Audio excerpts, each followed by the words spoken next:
कभी कभी इतिहास में ऐसी शख्सियतें उतरती हैं जिनके बारे में जितना जानो उतना ही रहस्य गहरा होता जाता है।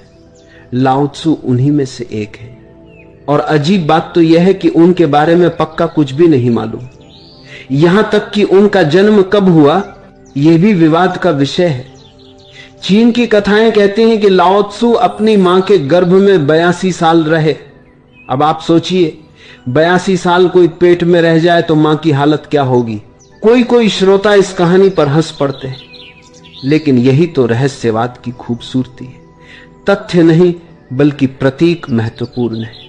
82 साल का मतलब यह है कि यह बालक अधूरा बाहर नहीं आना चाहता था, वह पूर्णता के साथ जन्म लेना चाहता था।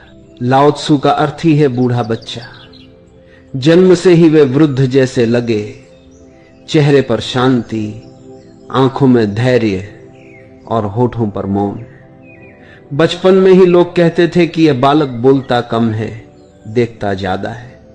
बोलना तो सभी सीख जाते हैं, लेकिन देखना, समझना, मौन में उतरना ये विरले ही सीखते हैं। जब लाओ त्सु छोटे थे तो उनके साथी खेलकूद में भागते दौड़ते रहते और यह बालक पेड़ के नीचे बैठा रहता। गांव के लोग पूछते, तुम खेलते क्यों नहीं?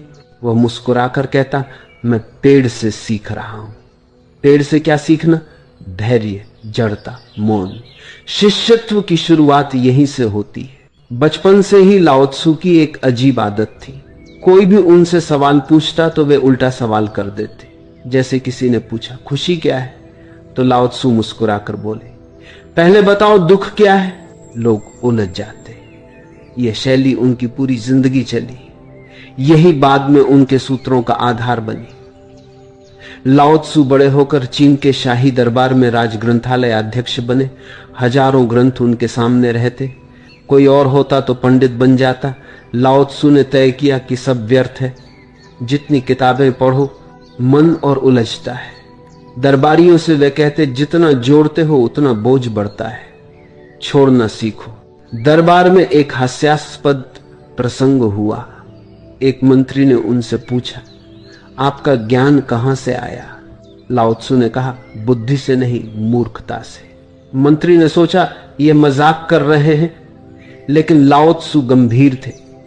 उनका कहना था कि जब तक तुम चतुर बने रहोगे, परम सत्य से वंचित रहोगे, जब मूर्ख बन जाओगे तब द्वार खुलेगा। लाओ त्सु ने अपने जीवन में शायद ही कभी लंबा प्रवचन दिया हो। वे अधिकतर मौन रहते, और मौन का यह प्रभाव इतना गहरा था कि लोग उनकी चुप्पी को भी उपदेश